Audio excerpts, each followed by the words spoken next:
Bom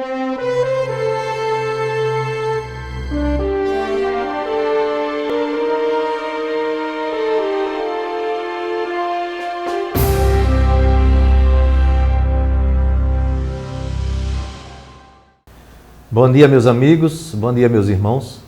Começa agora Espírito e Vida, um programa da Federação Espírita do Rio Grande do Norte. O tema abordado no programa de hoje será Jesus, o modelo de perfeição moral para a humanidade.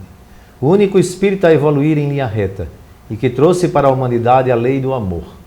Quem vai conversar conosco sobre Jesus é Rosenite Oliveira, ex-diretora do Departamento Mediúnico da Federação Espírita e uma profunda conhecedora da doutrina espírita.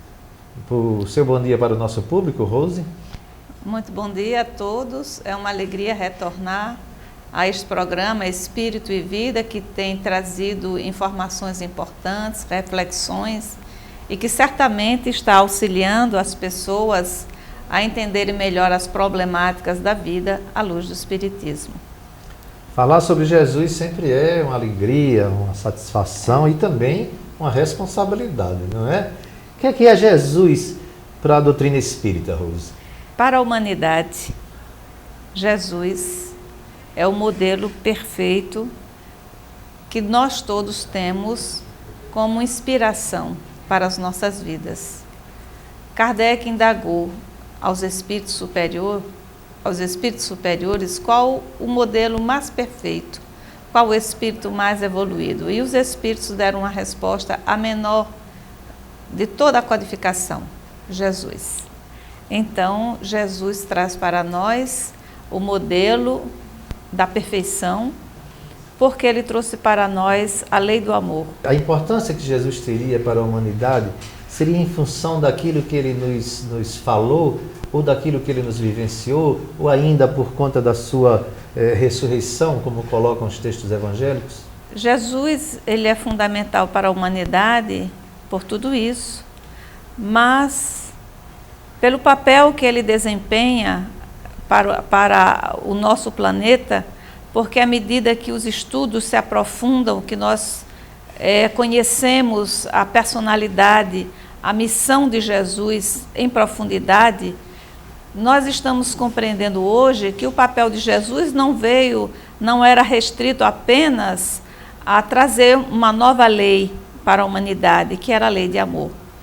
A primeira revelação com Moisés trouxe uma compreensão da divindade, do Deus único, das leis essenciais da vida. Jesus trouxe para nós a lei do amor. Mas hoje nós compreendemos, através dos informes, dos livros psicografados, que o papel de Jesus data desde o princípio da constituição do nosso planeta. Nós temos o nosso grande mentor Emmanuel, mentor espiritual do nosso Chico Xavier, que nas suas informações trazidas para nós através de Francisco Cândido Xavier, ele nos traz claramente as informações sobre o papel de Jesus como governador espiritual da Terra, responsável, recebendo essa delegação do Pai, desde a constituição do nosso planeta. Esteve e está à frente da codificação espírita, ou seja, do advento do espiritismo. Então, a mensagem de amor, ela não foi assimilada, vamos dizer assim. Jesus trouxe a sua mensagem, exemplificou o amor, a pureza, mas a sua mensagem, ela foi distorcida.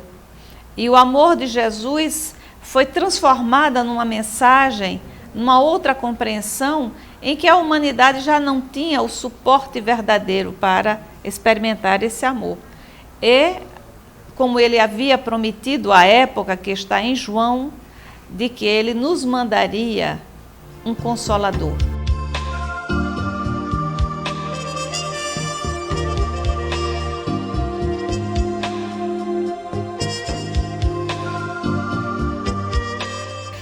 A doutrina espírita é o Consolador redivivo.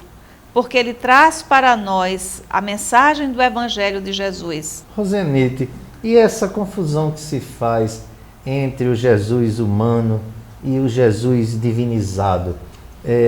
Essa identificação que se faz de Jesus com o próprio Deus. Jesus seria então o Deus encarnado, Deus materializado entre nós? Kardec indagou aos espíritos. É a questão número 1 do Livro dos Espíritos. Que é Deus? E os espíritos falaram para todos nós, através de Kardec, de que Deus é a causa primeira de todas as coisas. Se Jesus fosse Deus, ele seria a causa primeira. E nós sabemos que ele é um espírito puro, mas não a causa primeira. Deus e Jesus nos afirmou ele mesmo. Ele disse: eu e o Pai somos um. Não que ele fosse o próprio Deus, mas que ele que havia assimilado a mensagem de amor do Pai, que conhecia a grandeza do amor do Pai e que ele buscava vivê-la na intensidade da sua individualidade, ele dizia: eu e Deus somos um, eu e o Pai somos um. Muito obrigado, Rosenite Oliveira, pela sua presença conosco. Nós vamos agora a um breve intervalo. No próximo bloco vamos continuar falando sobre Jesus. E dessa vez a conversa é com Raul Teixeira. Fique conosco, voltamos já.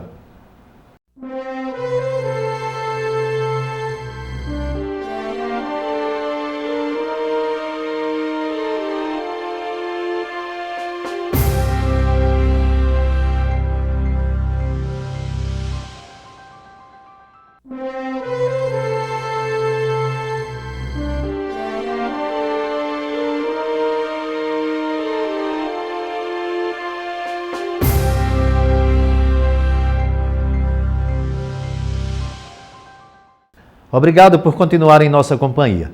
Assista agora a entrevista com Raul Teixeira, concedida ao programa Despertar Espírita.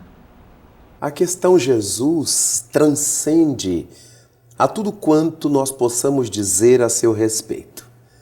Porque Jesus Cristo é mais do que um vulto histórico. Jesus Cristo é uma inspiração. E naturalmente, quando nós nos damos conta, quando nos apercebemos de que Ele é o guia da humanidade, que Ele é esse guia, governador espiritual do nosso planeta, nós ficamos sem ter muito chão para definir essa criatura. No entanto, Allan Kardec nos diz, na nota que coloca a pergunta 625, após a resposta, diz que Jesus é o tipo que toda criatura humana deveria buscar, precisaria alcançar. É essa imagem do homem ideal para um planeta ideal que nós todos sonhamos.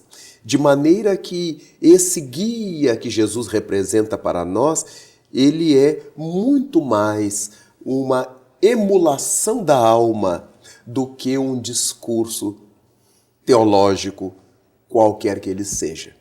Deste modo, vemos Jesus de Nazaré, e particularmente o vejo como um cântico, como um hausto, algo que buscamos, algo que encontramos.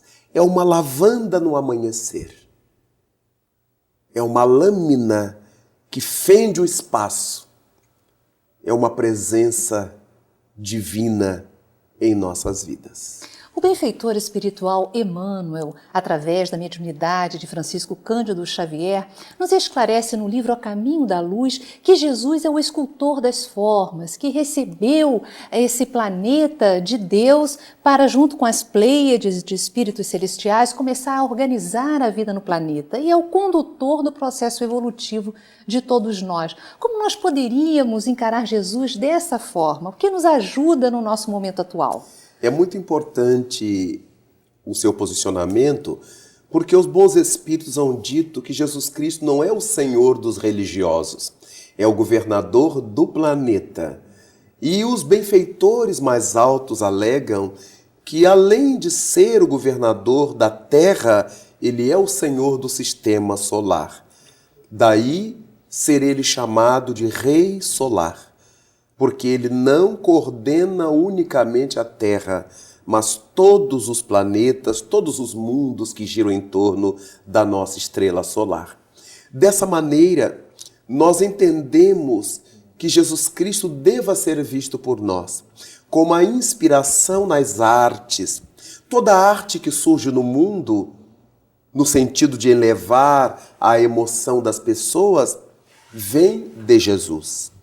Toda ciência que leva a Terra às culminâncias do progresso, a tecnologia, a ciência médica, todos os níveis de ciência, tem por Senhor o Mestre de Nazaré.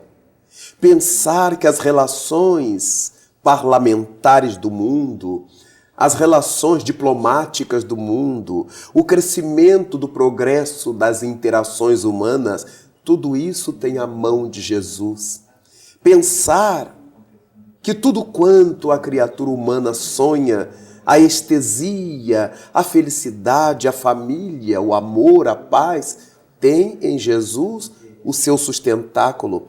Isso tudo para nós é muito importante, porque quando nós pensamos em Jesus Cristo como um Senhor dos religiosos, um Senhor dos cristãos, nós o diminuímos. Restringimos. Nós restringimos o seu papel. Como Rei Solar, nós nos damos conta de que nada ocorre na Terra sem o seu sufrágio, sem a sua autorização, através dos variados prepostos que ele tem, atendendo em todas as áreas, atendendo em todos os campos.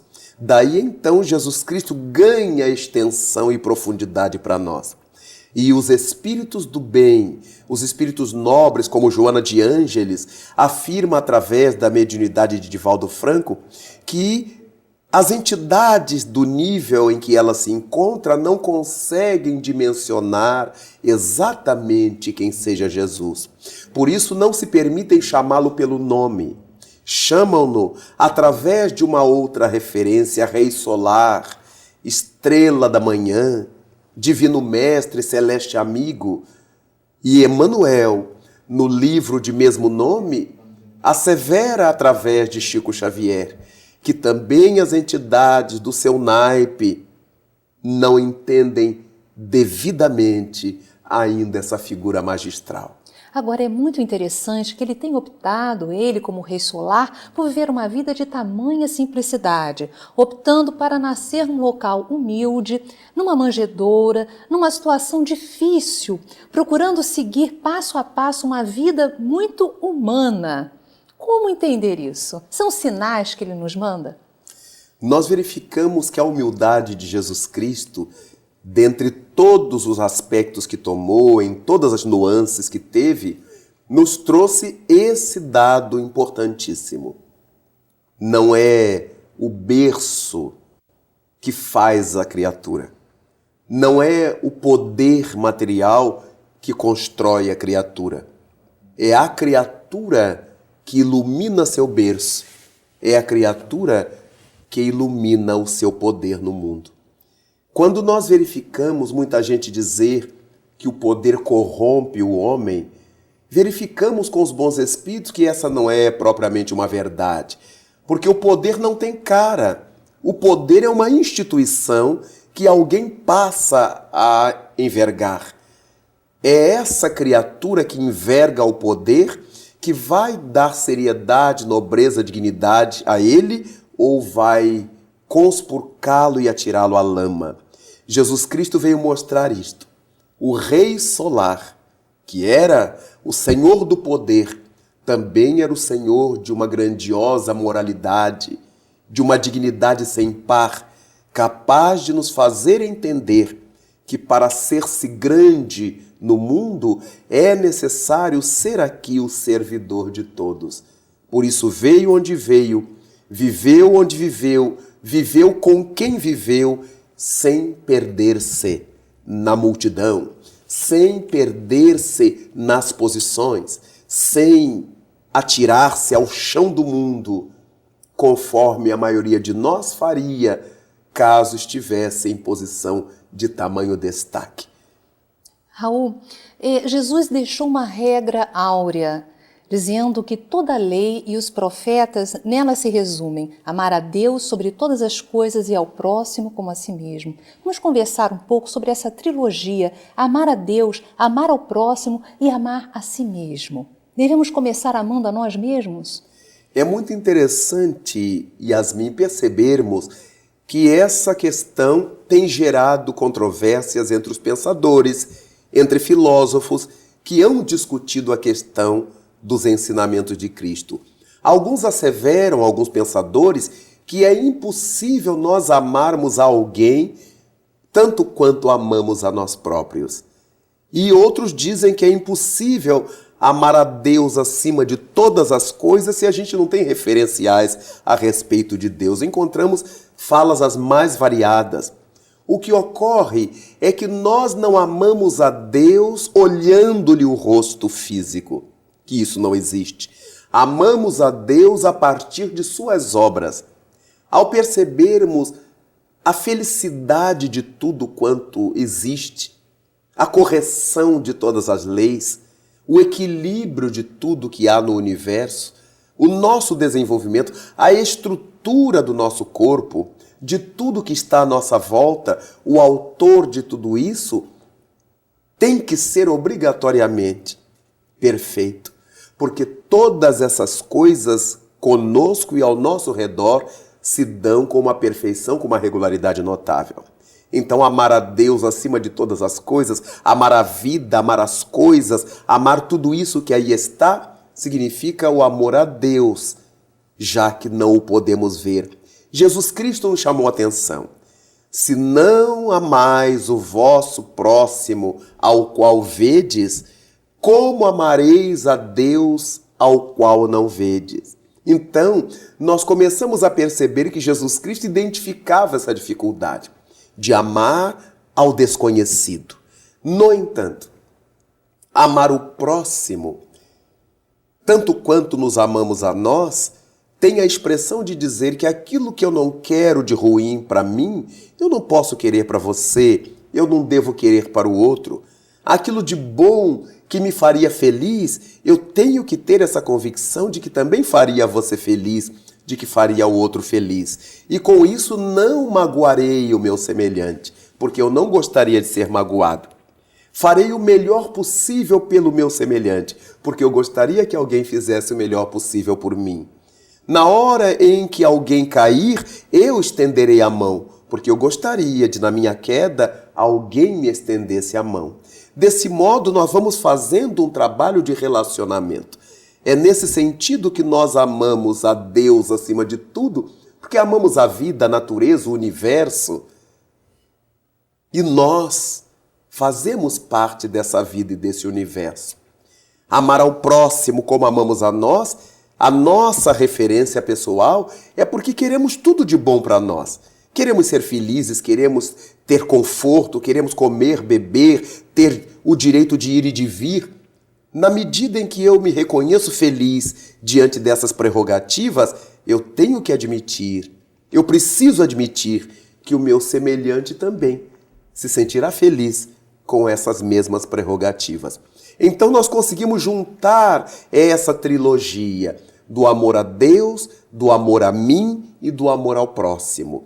Quando escapamos disso e dizemos amar o próximo, amar alguém, sem que nos respeitemos a nós mesmos, sem que nos queiramos bem a nós próprios, esse amor ao outro está meio equivocado.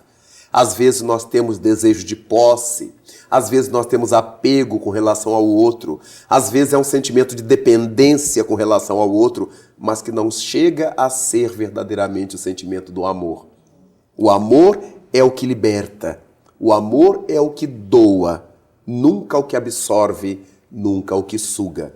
Isso nos faz lembrar o notável Erich Fromm, psicólogo, psicanalista alemão, quando escreveu no seu livro A Arte de Amar, que o amor só é verdadeiramente amor quando nada mais exige em troca. Foi isso que Jesus viveu entre nós. Muito lindo, Raul. Mas como trazer a vivência do cristianismo puro para os desafios do século XXI? E aí, Raul? É muito interessante, Yasmin, pensar nessa questão, porque às vezes passa para as pessoas a ideia de que Jesus Cristo já é um elemento passado. É coisa antiga. Hoje nós temos os modernos ídolos, os modernos ícones, mas que sempre nos estão levando à infelicidade. Jesus Cristo prossegue sendo aquele que o que nos prometeu, cumpre. Dá-nos de acordo com as nossas obras. E dessa maneira, nesse século XXI, de tantas expectativas, percebemos que ainda não conseguimos nos ajustar aos ensinamentos do Mestre. Ora, quando ele propôs que nós amássemos a criatura humana como a nós próprios nos amássemos, a gente ainda não está fazendo isto. O egoísmo ainda tem sido uma marca desestabilizadora da nossa harmonia, da nossa felicidade, tirando-nos da conquista da paz.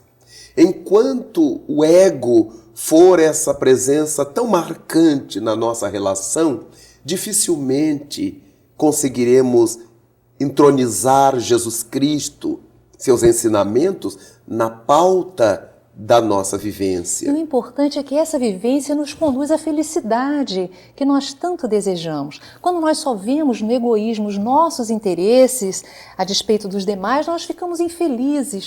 É uma regra áurea que nós ainda temos dificuldade de colocar na nossa vida. Muita dificuldade, Yasmin.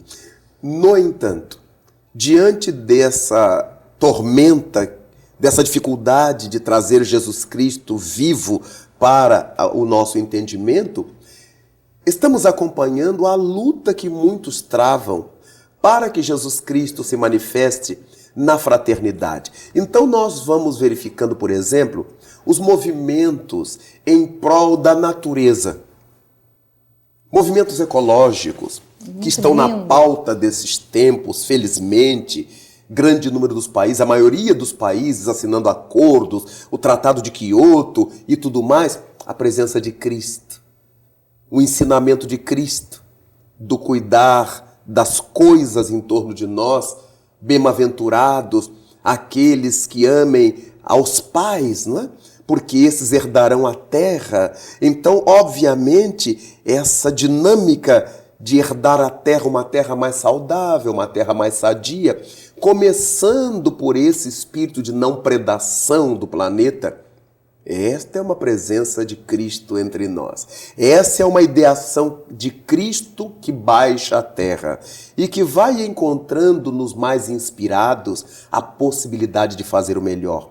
O cuidado hoje com a criança, embora muitas famílias não o tenham, mas as autoridades começando a desejar proteger a criança de muitos pais doentes, psiquicamente doentes, patologicamente contaminados. Então nós começamos a ver que isso é inspiração de Cristo neste século XXI. Raul, eu estou adorando você ter colocado o cuidar, porque a inspiração e o grande ensino de Jesus é cuidar do outro, cuidar da natureza. Como é que nós podemos fazer, então, Raul, no dia a dia para colocarmos esse projeto na nossa vida, que é um projeto de construção da felicidade real, o cuidar?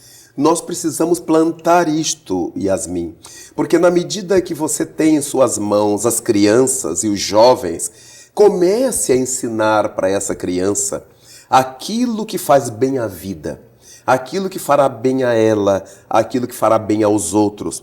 Então, quando a criança jogar o papelzinho de bala no chão, não precisa bater nela, agredir ou dizer palavras feias. Filho, pegue ali do chão, dá aqui para a mamãe botar na lixeira. Ou então, filho, põe ali na lixeira.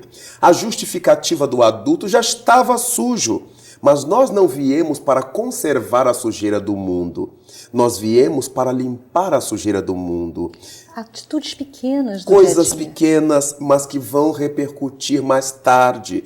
Porque quando nós olhamos os nossos rios, os mananciais, onde se atiram restos de carro, sofás, geladeiras, esse é o adulto que quando criança jogava papel de bala no chão e ninguém falava nada. Então, quando nós vemos hoje os homens que tiram as toras de madeira da Amazônia com todo o cinismo para vender para os países que estão fazendo propagandas ecológicas, eles estão dizendo onde aprenderam a mentir. Aprenderam a mentir desde criança, quando os pais, os educadores sabiam que eles mentiam e afirmavam, baseados em psicologias oportunistas, de que toda criatura humana tem que mentir. Então nós aprendemos a mentir e aplicamos a mentira para tudo. Jesus Cristo, no século XXI, é este que vem nos ensinar a viver as verdades, para sabermos dizer as verdades. Seja a vossa palavra sim, sim, não, não. Somente quem consegue sentir a verdade e seus benefícios, vive a verdade nas coisas mais mínimas. Vemos pessoas que ascenderam economicamente, compraram carros importados, carros de luxo, mas atiram as garrafas pelas janelas do carro na via pública, atiram os pets, atiram sacos vazios de comestíveis, atiram lixo. Então a pessoa está dizendo o que carrega ainda na alma. Ela desfruta da coisa boa, mas não sabe preservar a coisa boa.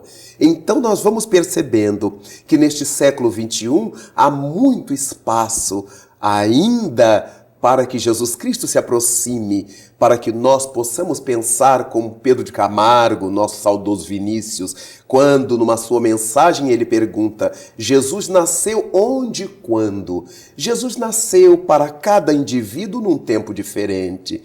Naquele momento em que nós despertamos para a realidade da vida, para o bem que podemos fazer, para o bem que podemos viver, para a liberdade que poderemos alcançar, então é nesse momento que Cristo nasce para nós.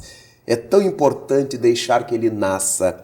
Comemoremos, cantemos, brindemos, troquemos mimos, mas com a convicção de que não é isso o verdadeiro espírito natalino.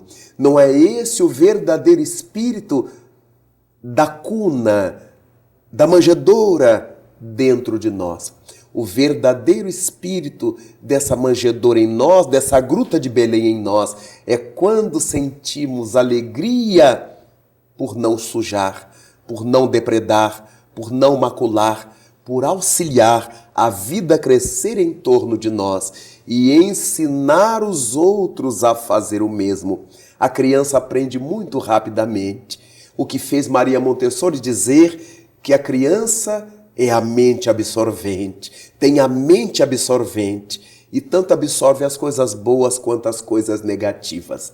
Jesus, no século XXI, pede espaço para penetrar a alma da criança e nos faz recordar as suas falas nas areias de Genezaré.